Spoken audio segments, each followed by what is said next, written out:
Bueno, vamos a ver si continuamos con el módulo 4 de este curso de ciencia. A ver si ahora estoy aprendiendo a hacer aparecer esta presentación.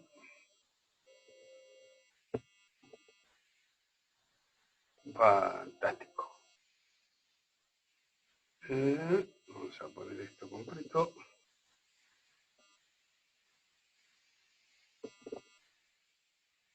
Ahí estamos. Ahí estamos, que desapareció. Ahora sí, ahí estamos. Estábamos hablando en el módulo anterior algo acerca de uno de los problemas cotidianos en la comunicación que quiera tener carácter de científico, es decir, la comunicación científica tiene una serie de cualidades que desarrollaremos más adelante, entre las cuales lo más básico de todo es que comprendamos cuándo estamos usando un argumento para defender una postura y cuándo eso deja de ser un argumento y es una falacia o es un sofisma. Palabras que se utilizan. Sofisma viene de la época de los griegos, como tanta cosa, de aquel siglo V, fabuloso, de la Grecia, donde la escuela sofista fue una escuela que muchos dicen que fueron los primeros docentes, porque defendían que el hombre era el centro de todos. Exactamente en las antípodas de la postura platónica que decía, el hombre no existe, tenemos la idea de humanidad, por eso es que vemos que hay seres alrededor nuestro. Calculen que de ahí a decir, el hombre es el centro de todo. Y siempre, jamás entendieron que hubiera una verdad. ¿Verdad? Decían los sofistas. Por ejemplo, Gorgias, Protágoras, fueron los maestros sofistas. Decían que no, que verdad no había una, que verdad había todas las que quisieran. Si quieren como... iban contra la idea de unicidad de las cosas. Yo me acuerdo siempre cuando pienso en los sofistas, aquel gag de Groucho Marx, que si no lo han visto los invito a rever aquellas películas de comienzo del siglo pasado, donde Groucho, que para mí era un filósofo de su postura, decía, oiga, cuando lo apuraban con algo lo querían convencer, mire que yo tengo mis principios. Ahora, si no les gustan, tengo otro y los cambio. Eso me hace acordar a los sofistas. Los sofistas decían, ayudaban en una Grecia que había inventado la democracia y que entonces las decisiones gubernamentales se las tomaba reuniéndose en el ágora, la plaza pública, y debatiendo. Obviamente la retórica y la heurística, retórica, es decir, la capacidad del discurso que convence, el discurso, la retórica no estudia lo bonito que sea un discurso, sino que sea convincente, que yo pueda convencer a la otra parte que yo me llevo la razón. Y la heurística es el proceso epistémico de buscar nuevos conocimientos. Obviamente, la retórica era fundamental. Se acomodaba un poco la túnica el ciudadano y empezaba a exponer sus argumentos. Era muy útil que a vos te enseñaran a exponer. Si no eras un buen expositor, si no tenías capacidad de convencer al otro, bueno, nunca te ibas a destacar como ciudadano. De modo que los sofistas decían, mire, si iba a discutir en la plaza el plan A o el plan B, unos estarían por el A, otros por el B. Iban los que querían el plan a estos señores y decían, oiga, quiero que me enseñe a defender el plan A. No hay problema. Le enseñaba retórica suficiente como para hacer una defensa encendida del plan A. Pero iba el que estaba con el plan B y hacían lo propio, cobraban por ello, y eso a Platón lo ponía loco, que se cobrara por enseñar a la gente. Claro, Platón era un chico de familia rica, no tenía problema, los sofistas no tenían dinero. Por eso fíjense ustedes que la docencia, cobrar por enseñar ya de tiempos inmemoriales viene siendo medio mal visto. Ni modo tenemos los docentes de convencer que su trabajo como cualquier otro y teníamos que cobrar, ¿no? Así que Platón, seguramente en connivencia con Aristóteles, su discípulo principal, pergeniaron la idea de inventar una palabra en griego que era sofisma. Claro, formado por la base del sofista, sofisma, ¿qué era? Era una falacia, pero una falacia disimulada de forma tal que uno la lee como está enunciada y da la idea de que eso no es una falacia, sino es un argumento. Así que ahí diferenciamos falacias en general y sofisma en particular. Quedó hasta el día de hoy ese código realmente despectivo hacia esta escuela sofista, creado por Platón, que le llamamos sofisma. ¿Qué pasa con una falacia? ¿Cuáles son las falacias? Y tenemos que conocer un poquito las falacias principales, por lo menos, un par de cosas. Fíjense, el genial Quino en su tira que rescaté aquí de Mafalda, se ve que la madre le decía a Mafalda, no sé, la típica, tenés que ordenar el dormitorio antes de salir y tal. ¿Por qué tengo que hacerlo? Se queja la chica. Porque te lo ordeno yo que soy tu madre. A ver, ese es un argumento que habremos escuchado 1000 veces de chicos, ¿no? Porque yo soy tu madre y yo mando, y entonces, ¿qué le contesta a esta chica rebelde? Si es cuestión de título, yo soy tu hija, y que yo sepa, nos graduamos el mismo día, ¿o no? Es decir, las dos ostentan un título y el título es igual de viejo, ¿estamos? Es decir, a ver, esto que tengo, alguien que argumenta apelando a la autoridad no está utilizando su inteligencia, tan solo su memoria. Se le asigna esta frase escrita por ahí a Leonardo da Vinci. Alguien que apela a la autoridad, en realidad no está argumentando, está apelando que yo estoy por encima tuyo o está amenazando más que nada. ¿Estamos de acuerdo? A ese tipo de falacia que tienen ese formato, diciendo, tomen esto, miren que yo soy el más viejo, yo soy el que sabe, yo tengo acá el título y exhibo una placa. Bueno, eso no es un argumento, eso es una falacia que recibe el nombre de advercundian en general. Se traslada el nombre de las falacias en latín, viene de muy viejo. La falacia del hombre de paja es absolutamente frecuente en la vida cotidiana. A ver, este humorista dice, está ofreciendo flores, ¿no? En nombre de la paz. Y este dice, no, estoy apurado, sigo, no sé, ¿qué apuro tendría? Va al trabajo. ¿Qué le contesta al otro? ¿Acaso te gusta la guerra? Esta es típica. ¿Qué es la falacia de poner baja? A ver el ejemplo de abajo. Las feministas queréis que las madres maten a sus bebés y los hombres se vuelvan gays. Todos. No, no. Ni al señor de arriba le gusta la guerra, ni queda claro que le guste la guerra porque no tenga tiempo de aceptar una flor, o porque no acepta una flor porque no le viene en gana. No puede ser explotado de la otra parte con un argumento que asusta. Hombre, a este hombre que pasó de largo le gusta la guerra, y lo marca, y lo estigmatiza. ¿Por qué? Nunca dijo que le gustara la guerra. Estamos abajo. La defensa hoy feminista no quiere que la mande maten a los bebés machos para que haya menos machos. Es un disparate. Y menos que todos los hombres se vuelvan gay. Va a ser muy aburrido. Obviamente, eso es un hombre de paja que, un espantapájaro, también se le llama la falacia del espantapájaro. O sea, cuando estamos discutiendo con alguien, inventamos algo que realmente, claramente, asuste, porque si las cosas llegan a ser así, yo me asusto, pensando que eso es un argumento y en realidad es una falacia. A ver, otro ejemplo típico, dos madres que se encuentran, no sé, a la salida del colegio. Escúcheme, doña, a mí me preocupa mucho esto de que los chicos hoy viven encerrados frente a la computadora y ya no salen con amigos. Y la otra le contesta con una falacia para asustarla. Y le dice, ¿pero usted qué quiere, doña? ¿Que los chicos a esta edad anden a las 3 de la mañana por la calle, por cualquier barrio peligroso? Entonces la otra pega un recule, digamos. No, yo no puedo estar... Es que estoy defendiendo eso. Es decir, en principio logramos que se asuste. Ahora, si analizamos, de nuevo, ¿no habrá algo en el medio? La señora nos dijo, quiero que mi hijo salga de la computadora, de la seguridad de su cuarto a las 3 de la mañana y vaya a relevar cables por lugares... No, no dijo eso. ¿Estamos de acuerdo? Traten de interpretarlo en la vida cotidiana, van a ver que está lleno. Es decir, contradecir al otro poniendo en el medio un espantapájaros, es decir, algo que espanta a cualquiera de las dos partes y a cualquiera de terceras partes que aparezcan. Entonces, de alguna manera es poner en boca del otro cosas que no dijo. hacer una interpretación particular, errónea y realmente difemística, difemística, o sea, no es la verdad, tampoco es un eufemismo, que es la mejora de la verdad, sino que esto es un empeoramiento de la verdad, un difemismo, para pretender ganar una discusión.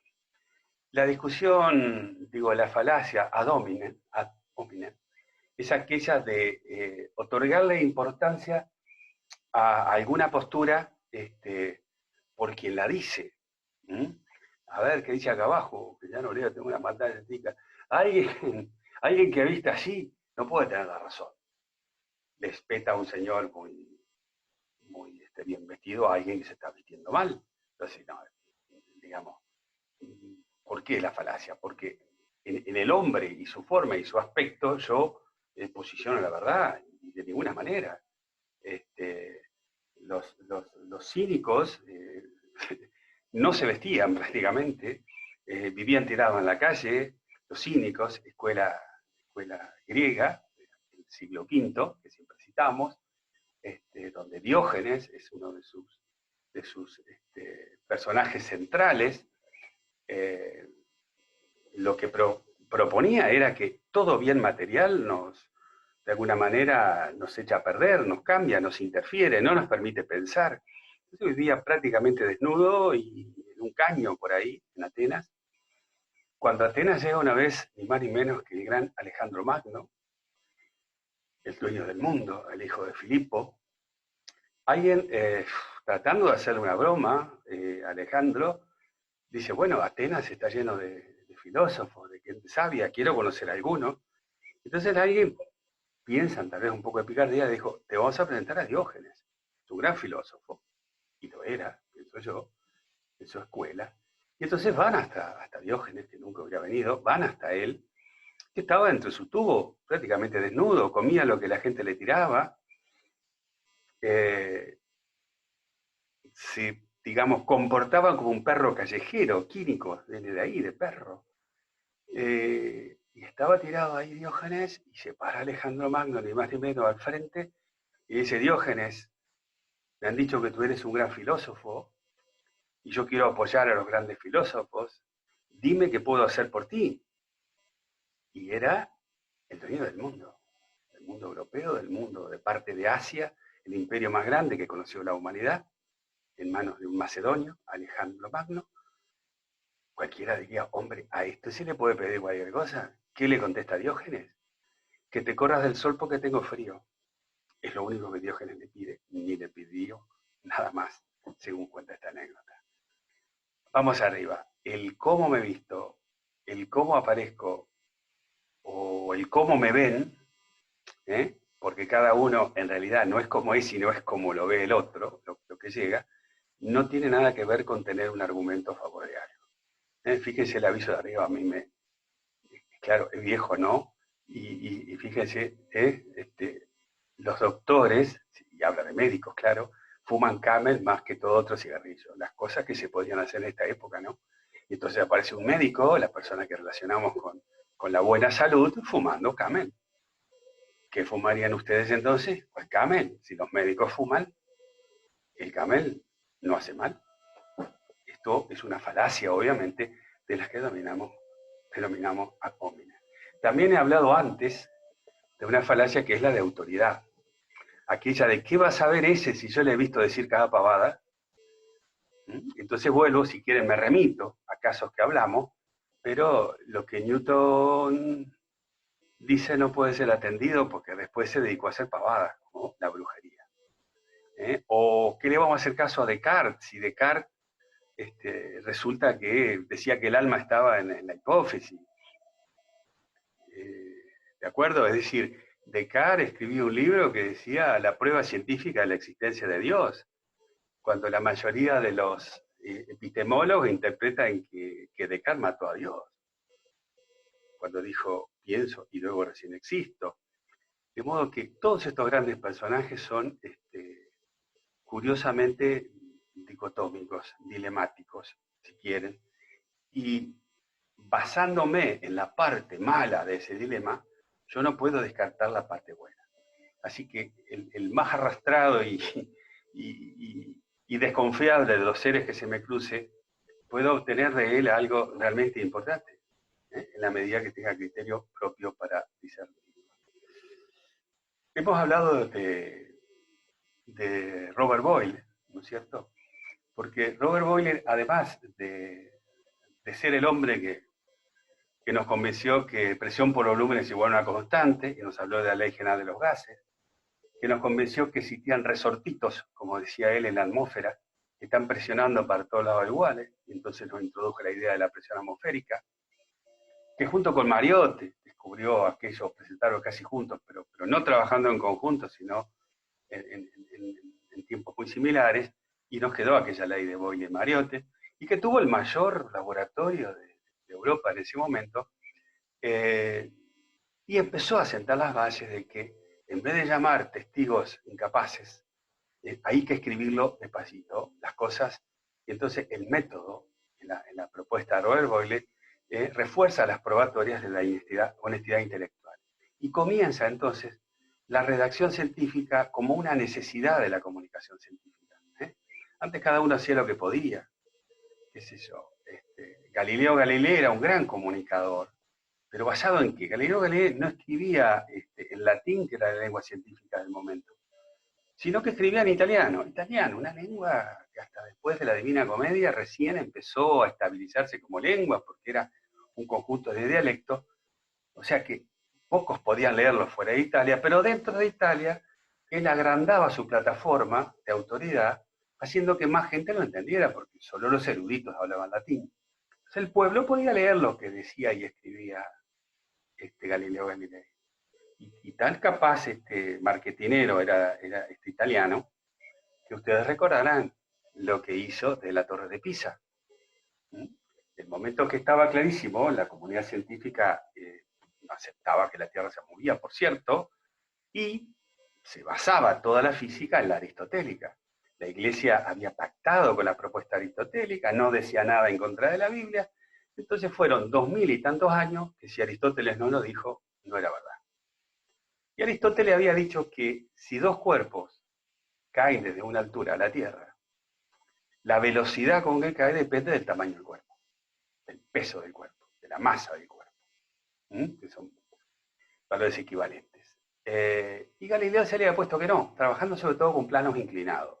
Hizo la primer estudios que derivaron en una propuesta mecánica del movimiento, previa por supuesto a la de Newton, que Newton trabaja cuando prácticamente muere Galileo Galilei. Y entonces, un día, para convencerse él, pero para buscar base en el pueblo, se sube a la Torre de Pisa, aquella torre inclinada, todos recuerdan, y esperó un momento justo, un momento sería como tener un trending top en las redes hoy día. La Torre de Pisa estaba frente al claustro de profesores de la Universidad de Pisa, de la famosísima Universidad de Pisa.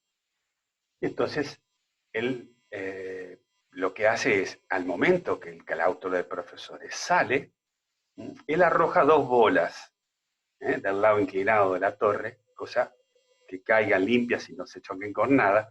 Una de esas bolas tenía más o menos 1 kilo, la otra tenía más o menos 10 kilos. Y todos conocen la historia. Las dos bolas cayeron al unísono y casi en la punta de las patas de los profesores que salían. ¿Qué pasó? Eso es en la plaza de Pisa. Todo el mundo estaba ahí en la vuelta en el mercado y tal, y vio el experimento. ¿Sí? El cuerpo de profesores de Pisa estuvo obligado a hacer una comunicación de qué es lo que habían visto ese día que salían del claustro, ellos y todo el mundo.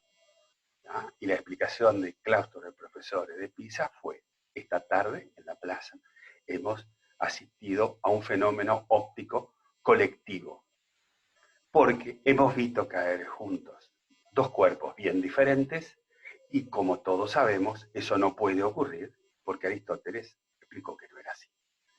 Esa fue la respuesta de la comunidad científica, pero algo tuvieron que decir. Lo vio el pueblo. El razonamiento deductivo parte de premisas axiomáticas de las que extrae consecuencias o predicciones. Estamos como reiterando esto. La lógica sí aplica a este tipo de razonamiento. Lógica y la deducción por sí solas no pueden establecer la verdad de enunciados fácticos, dado que puede haber deducciones válidas donde una de las premisas y la conclusión sea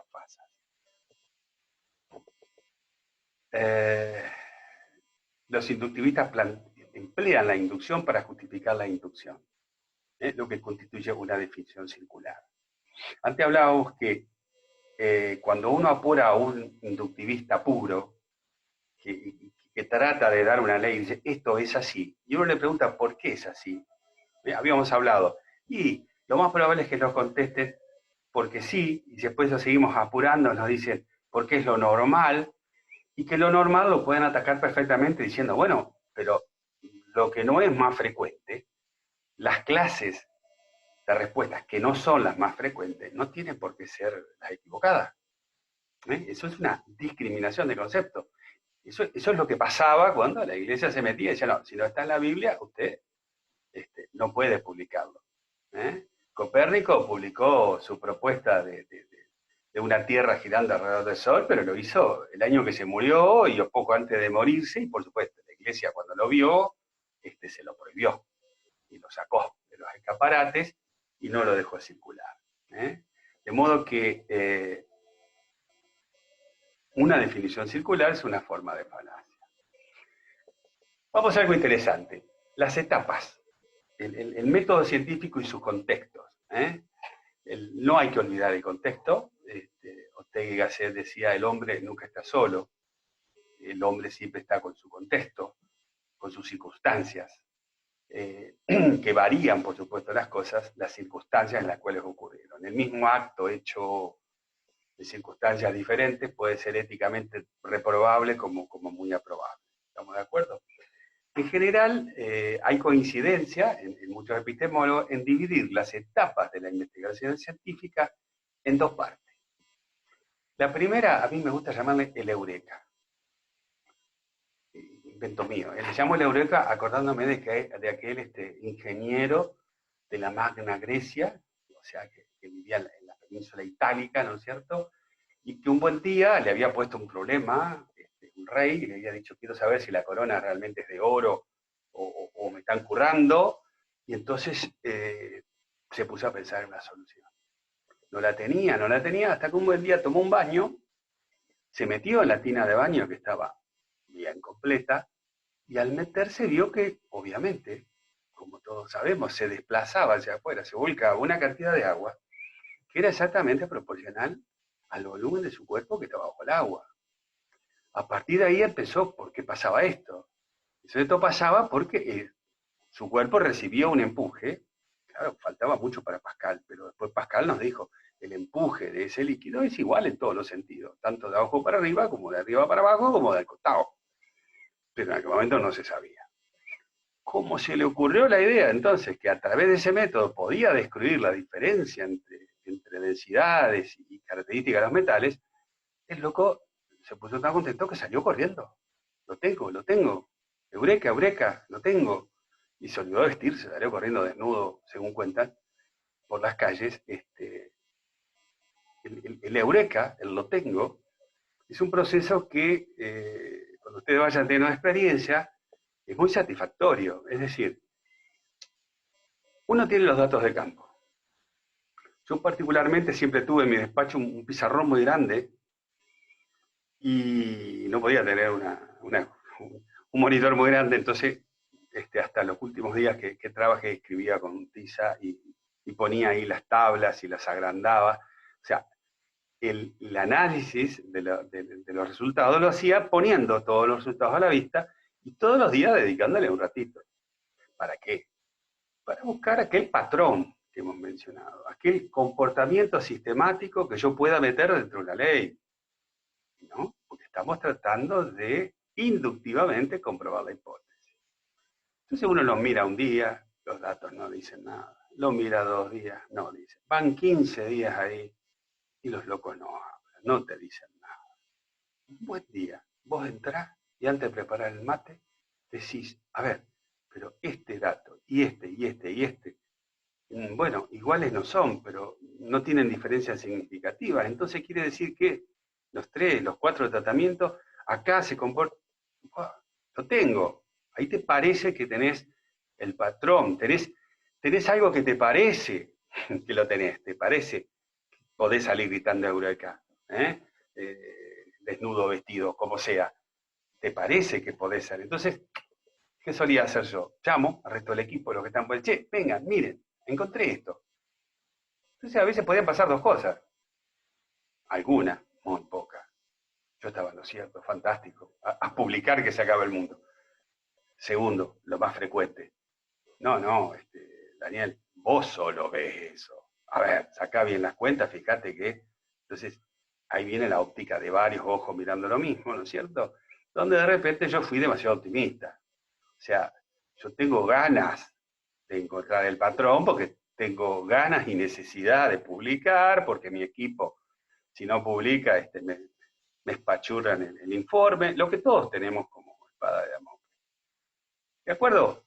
A ese contexto, lo suelen llamar el contexto de investigación, el eureka lo llamo yo, donde cree el investigador que tiene algo. Ahora, para validar ese algo que tenemos, tengo que venderlo. ¿Qué quiere decir? No solo lo tengo que tener, tengo que comunicarlo en blanco y negro, en una comunicación, en una tesis, en una comunicación a congreso, en un paper para una revista de impacto, lo que sea. La comunicación científica es siempre la misma. Tengo que comunicarnos mis pares, como hacía Robert Boyle. No voy a llamar a un testigo, no. Hoy ya se usa el tema de mandar a publicar y someterme a un par de árbitros, ¿estamos? Y entonces, ahí viene la elección, ¿dónde publico? Yo cuando era muy joven decía a mis orientados, y vamos a publicar ahí en una revistita nacional. Con el tiempo me convencí que no. Toda la vida apuntar a publicar en una revista de impacto, para mí siempre es aconsejable. Siempre he aprendido mucho y no me ha sido fácil. Yo al comienzo jamás me olvido que estuve más de un año y medio, y no sé si alguna vez 2 años para la primera publicación de impacto. Pero los árbitros que me corregían eran los mejores del mundo. Es decir, eran aquellos que yo leía para aprender de lo que se estaba produciendo, de lo que yo trabajaba. Y siempre fue una corrección positiva. Es decir, lo primero que tienen que hacer para publicar impacto es tener algo que le interese, que interese universalmente en lo posible. Si van a publicar un problema muy, muy chico, ¿de acuerdo? Pueden solucionar un problema inmediato tecnológico, pero para tener valoración científica, tengo que publicar algo que valore el resto de la comunidad. Y cuanto más genérico sea, cuanto más básico sea, más se va a valorar, más va a desear la comunidad citar ese dato. Como desean citarlo, lo van a citar. Y si lo citan, está creciendo el index citation de la publicación y está creciendo también el impact factor de esa revista y el index citation del propio investigador. ¿Vamos de acuerdo? Entonces, a ver, decía el amigo César Julio Lorenzano, que fue un profesor de nuestra casa en muchos cursos, no existe una lógica en el proceso de creación que pueda sistematizarse en método. Sí lo existe en la justificación del conocimiento propuesto. O sea que yo voy a vender lo que entiendo que encontré en la medida que metodológicamente haya dado todos los pasos correctos.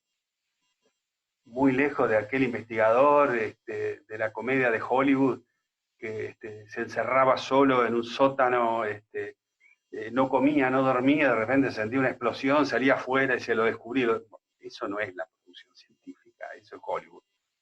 La producción científica es un trabajo sistemático y ordenado que cuando yo tengo un nuevo conocimiento pueda ir a justificarlo.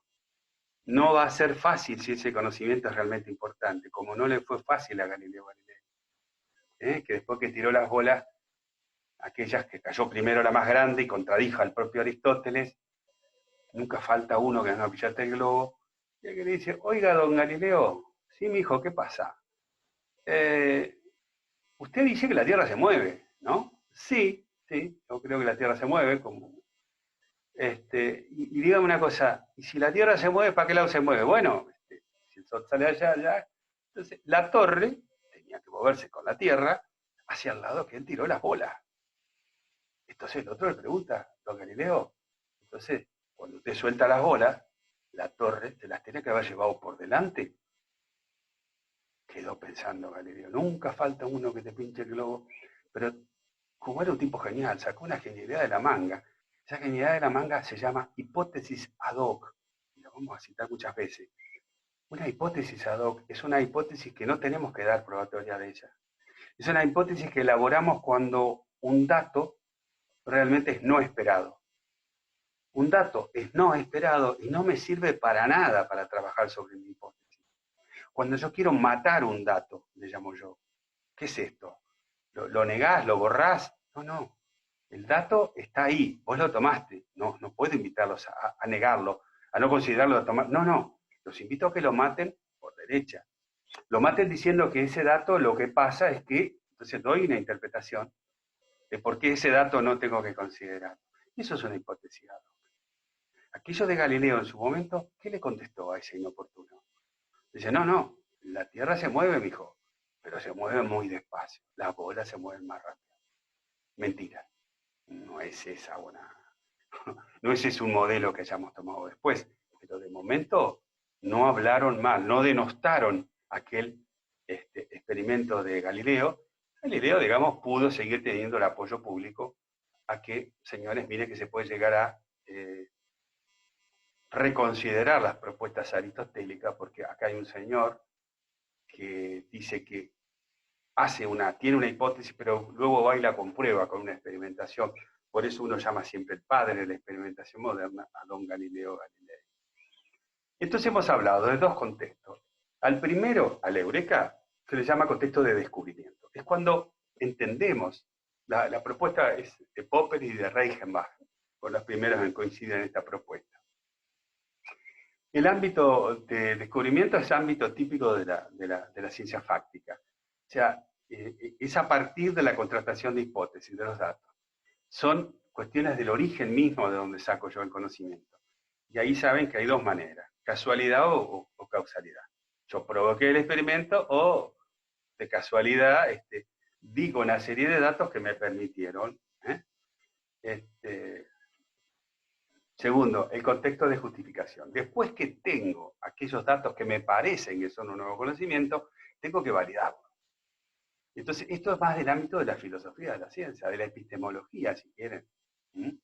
Es decir, dar los pasos necesarios para justificarlo. Y no solo, yo estoy convencido porque yo fui, lo medí, pero tengo que convencer a la comunidad científica. Tengo que convencer a los pares a los cuales voy a someter mi publicación. Tengo que convencer de momento, no vayamos tan rápido, a los evaluadores de mi tesis, si quieren.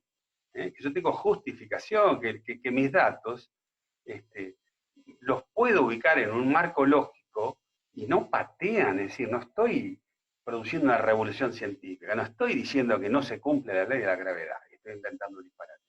No, no, no. Eso es el ámbito de la justificación y tiene que ver mucho con la validez de los datos más que otra cosa. Resumiendo, para relacionar esto de los dos ámbitos con el proceso del método científico que tengo que producir para terminar mi tesis, para hacer mi tesis, ¿cuáles son las tareas que ustedes van a tener que resolver? Hay varias. La primera etapa es la proyectual. Y yo ya he empezado una defensa de que es muy importante, de que no hay que atropellarse. En general en ciencias fácticas, y más en agronomía, donde pienso que por ahí está la mayoría de ustedes, mismo en la biología, calculo, en general, hay bastante temor a la parte experimental. Entonces, decir tesis es como decir campo. Cuando digo campo, es campo, maceta, invernáculo, laboratorio, tubos de ensayo, lo que sea. La parte de campo es el componente experimental. Y como en general no es fácil, trabajamos con seres vivos, trabajamos con variables que es difícil, si la cosa de campo ni les cuento, si llueve, si no llueve, si me agarra el invierno y no tomé los datos. El alumno le tiene de mi experiencia, yo empecé a trabajar en el primer posgrado de mi facultad en el año 1986, los dinosaurios se rascaban con los Jingo Biloba, que todavía había por todos lados, y de toda esa experiencia, como la maestría en mecanización agraria, claro, el trabajo de cualquier ensayo de campo con maquinaria está muy dependiente del clima, de la humedad. En la mitad del ensayo empieza a llover y hay que hacer todo de nuevo. Entonces siempre yo vi como un temor muy grande a esto. Entonces la tesis que era agruparse, porque no se puede hacer de a uno, siempre es con la ayuda de los demás, eso es muy bueno, para formar el equipo, yo te ayudo a vos, vos me ayudás a mí, pero siempre hubo mucho miedo a esa parte. Entonces siempre se descuidó, ¿qué parte?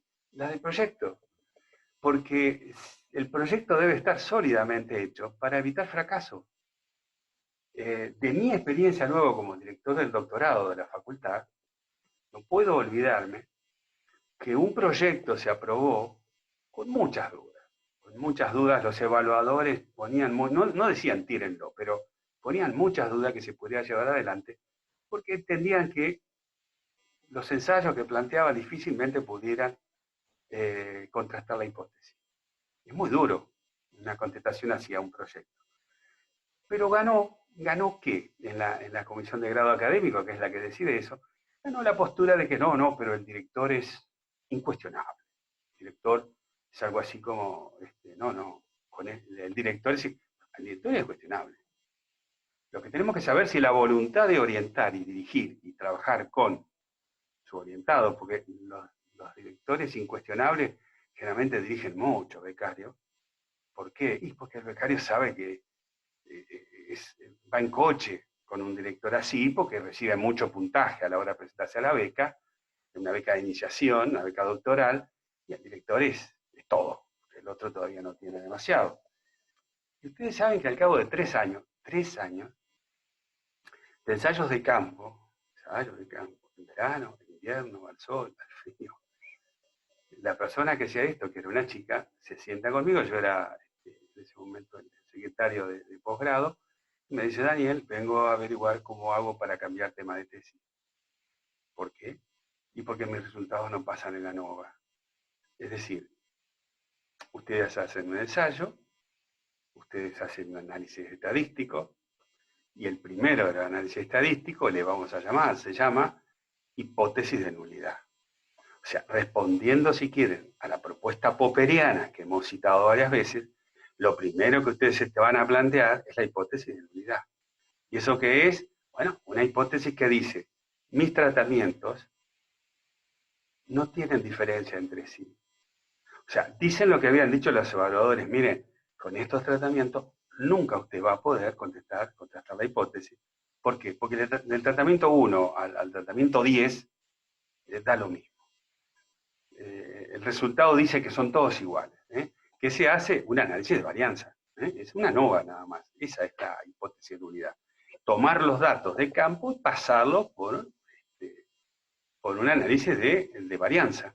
Entonces la varianza es la que va. Luego que tengo el análisis de varianza y me dice que sí, que el tratamiento 1 al 10 son todos distintos, bueno, entonces yo veo cuán distintos son y hago un test de media.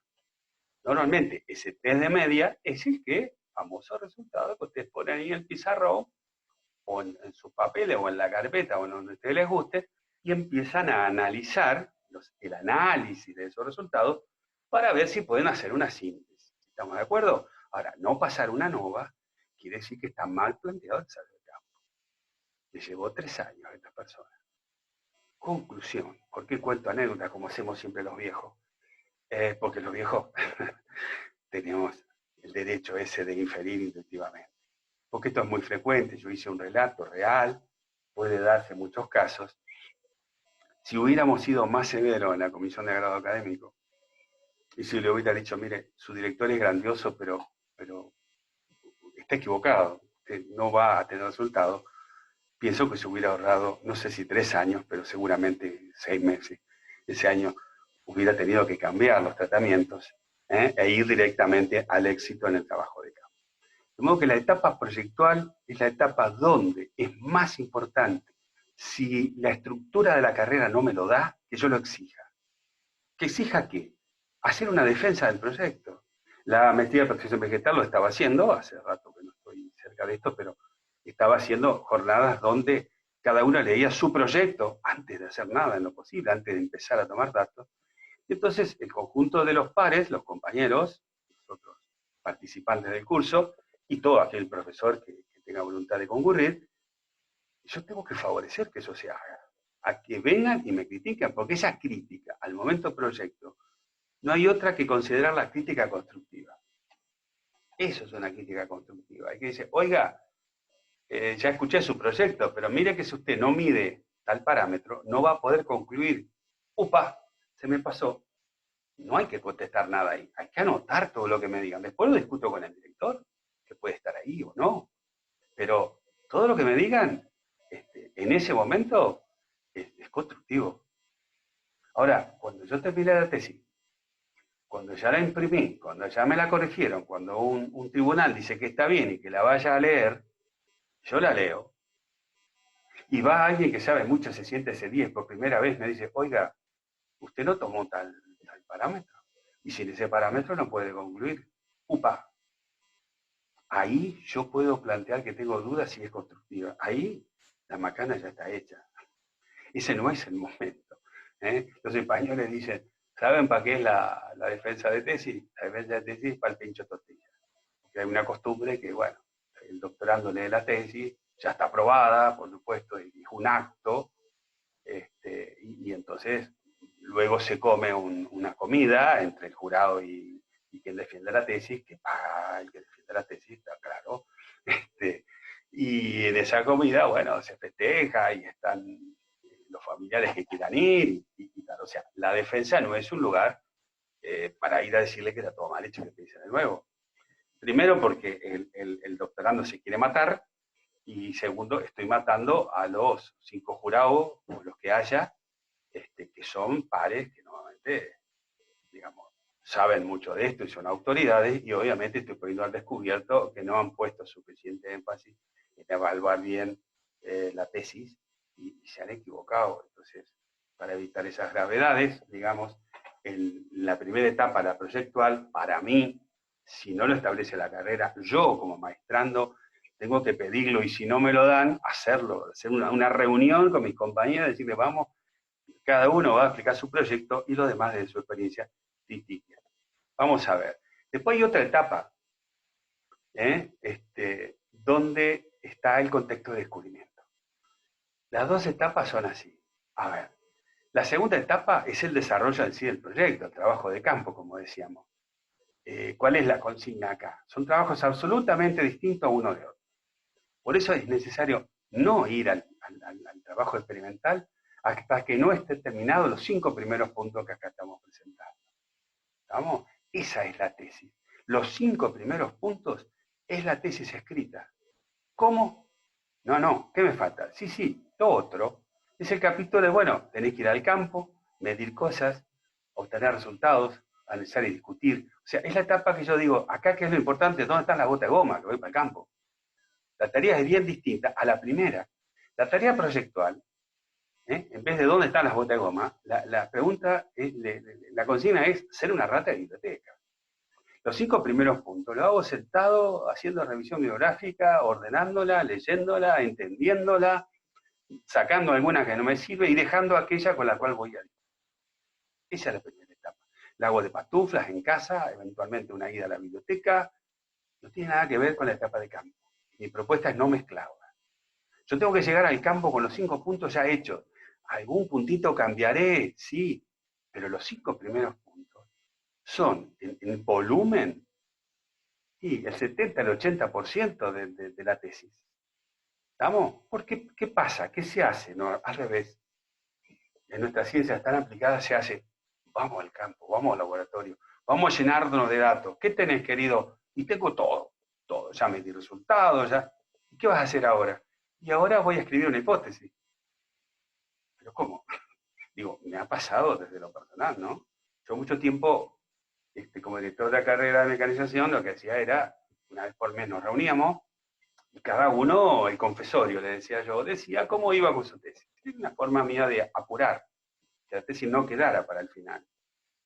Y una vez un colega, inolvidable por esta anécdota, describe, bueno, que tenía los datos, que había discutido con el estadístico, que lo habías analizado y que ya estaba a nivel de síntesis, llegando a las primeras conclusiones. ¿Y qué te falta? Le digo, bueno, esto ya está. No, me falta la hipótesis, los objetivos y eso se ponen en forma, yo creo, disparate, es bastante frecuente. ¿Por qué ocurre? Ocurre por la sobrevaloración del trabajo de campo la sobreevaluación del componente investigativo de campo, de laboratorio, por sobre la importancia del conocimiento previo para arrimarse entonces sí hacia un ensayo en que no me falte nada. Otra vez el tiempo. Me parece que vamos un poco lento en esto, espero que vaya quedando bien. Me pasé la vida dando estos cursos, pero enfrente a la gente y nunca sí. Y entonces tengo muchas dudas. Creo que esto no se va a cortar si meto algo más. Dos contextos. Hice la defensa fundamentalmente de darle mucha importancia como joven investigador, como comienzo de la formación investigativa, en lo que es la etapa proyectual de la tesis. Me ha tocado trabajar también como miembro del comité científico de otras carreras de posgrado, a donde iban por el quinto curso y no había ni un solo graduado. Quinto curso, o sea, que eran como 10, 12 años que habían empezado y nadie se había graduado. Cuando entramos a ver cómo era la mecánica ahí adentro, la etapa proyectual era una página A4 con 4 frases diciendo que se va a trabajar en este tema y se va a tratar de llegar hasta acá. Digamos, no había más nada. Ustedes saben que este curso que yo he dado por primera vez con este formato, pero con tanto tiempo en tantas universidades, surgió por aquella anécdota. Porque lo primero que entré a pedir yo, bueno, pero ¿cuál es la hipótesis? Incluso un área de conocimiento que no es exactamente la mía. ¿Cuál es la hipótesis de esta tesis? Papá, resulta que estoy hablando de facultades de las importantes y gran trayectoria de investigación.